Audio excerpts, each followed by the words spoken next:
जनता party को जो vote देता है और भारतीय जनता पार्टी का जो समर्थक है वो राक्षस है, वो राक्षस है, वो राक्षस प्रवृत्ति का व्यक्ति है। लोगों ने, जिन मतदाताओं ने सुरजेवाला को और उसके पिता को विधानसभा में भेजने का काम किया, जिन लोगों के दम पर सुरजेवाला ने अपनी राजनीति चमकाई, जिन लोगों के दम पर सुरजेवाला अपने आप को राष्ट्रीय नेता कहता है, जिन लोगों के दम पर इन्हें अपनी राजनीतिक पहचान बनाई, उन लोगों को ही इसने राक्षस कहने का काम किया, जो इसकी छोटी मानसिकता और इसकी असलियत को दर्शाता है। उसने बड़ा का बेड़ी चोद ना मरवाओ, उसने बड़ा का बेड़ी चोद ना मरवाओ। जो बहन बेटियों की इज्जत नहीं करता, जो बहन बेटियों को सरेआम सभाओं में गाली देता है, ऐसे व्यक्ति के मुंह से किसी दूसरे को राक्षस कहना शोभा नहीं देता। सामने कोरे कागज पर लिख कर देने के लिए तैयार हूं कि कैथल से रणदीप सिंह सुरजेवाला चुनाव नहीं लड़ेगा, कि हुड्डा इसे लोकसभा का चुनाव लड़वाएगा और सुरजेवाला हरियाणा की किसी भी विधानसभा या लोकसभा सीट से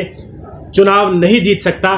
इसी हार के डर से बचने के लिए सुरजेवाला इस तिकड़ी में शामिल हुए। बिल्कुल भूपेंद्र सिंह हुड्डा रणदीप सुरजेवाला को लोकसभा का चुनाव लड़वाएगा।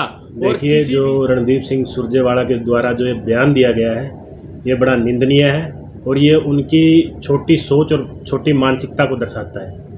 आपने इस कार्यक्रम की बात नहीं, मैं इससे पहले जो कार्यक्रम कलायत में हुआ उसके बारे में भी आपको बता दूं कि उस कार्यक्रम में खुले मंच पर एक ये जो अपने आप को राष्ट्रीय प्रवक्ता बोलने वाला व्यक्ति है, जो अपने आप को राष्ट्रीय नेता कहता है, इसने खुले मंच पर महिलाओं के सामने, बेटी है उनको गाली देने का काम किया।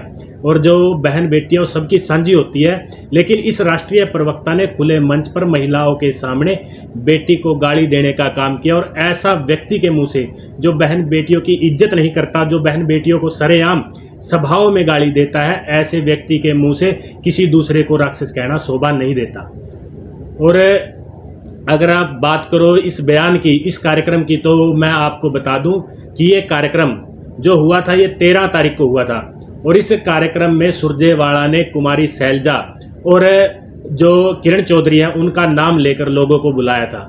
और जब यहाँ लोगों को देखा कि सुरजेवाला ने देखा कि यहाँ लोग बहुत कम आए हैं, पूरा जोर लगाने के बावजूद पूरे हरियाणा से जिन लोगों को सुरजेवाला ने झूठे टिकट के आश्वासन दे रखे थे, उन लोगों के आने के बावजूद भी सुरजेवाला यहाँ 2000 आदमी इकट्ठा नहीं कर पाया। और जब सुरजेवाला ने देखा कि इन लोगों के अंदर कैथल विधानसभा के तो नाम मात्र आदमी पहुंचे थे, तो ये देखकर सुरजेवाला बौखला गया। और इसी बौखलाहट में सुरजेवाला ने उन लोगों को, जिन मतदाताओं ने सुरजेवाला को और उसके पिता को विधानसभा में भेजने का काम किया, जिन लोगों के दम पर सुरजेवाला ने अपनी राजनीति चमकाई, जिन लोगों के दम पर सुरजेवाला अपने आप को राष्ट्रीय नेता कहता है, जिन लोगों के दम पर इन्हें अपनी राजनीतिक पहचान बनाई, उन लोगों को ही इसने राक्षस कहने का काम किया, जो इसकी छोटी मानसिकता और इसकी असलियत को दर्शाता है। ये SRK जो बना रखा है, ये सुरजेवाला ने अपने आप को हुड्डा से बचाने के लिए बनाया है। आपको ध्यान होगा कि पिछले जब लोकसभा चुनाव हुए थे, तो कांग्रेस हाईकमान ने, जो कांग्रेस के ये बड़े बड़े नेता कहने वाले लोग हैं, इन सबको लोकसभा में उतरने के लिए कहा था। तो आपने देखा कि भूपेंद्र सिंह हुड्डा और उसका बेटा भी चुनाव लड़े थे, वो हार गए थे। और ये जो राष्ट्रीय प्रवक्ता है सुरजेवाला साहब, इसने अपनी कमर दर्द का बहाना बनाकर, पीठ दर्द का बहाना बनाकर उस समय चुनाव से बच गया था। लेकिन अब आप देख रहे हैं कि जो कांग्रेस हाईकमान है, उसने इसको, हुड्डा को, जो भूपेंद्र सिंह हुड्डा है, उसको ऑल इन ऑल बना दिया है, उसको पूरी पावर दे दी है।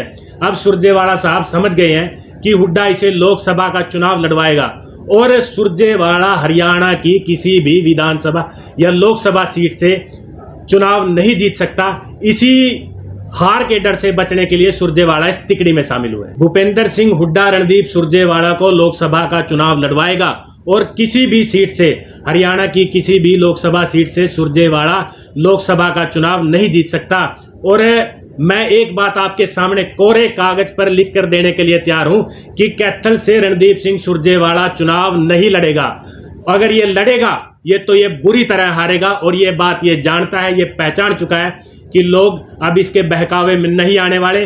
और आने वाले समय में जो 24 के अंदर जो चुनाव होंगे, उनके अंदर जो लोग हैं वो एक बार फिर देश और प्रदेश के अंदर भारतीय जनता पार्टी की सरकारें माननीय मोदी जी के नेतृत्व में और माननीय मनोहर लाल जी के नेतृत्व में एक बार फिर बनाने जा रहे हैं। इस बात का इसे पता है और मैं आपको एक बार फिर कहता हूं कि मैं लिख कर देने के तैयार हूं कि सुरजेवाला यहां से चुनाव, विधानसभा का चुनाव बिल्कुल नहीं लड़ेगा।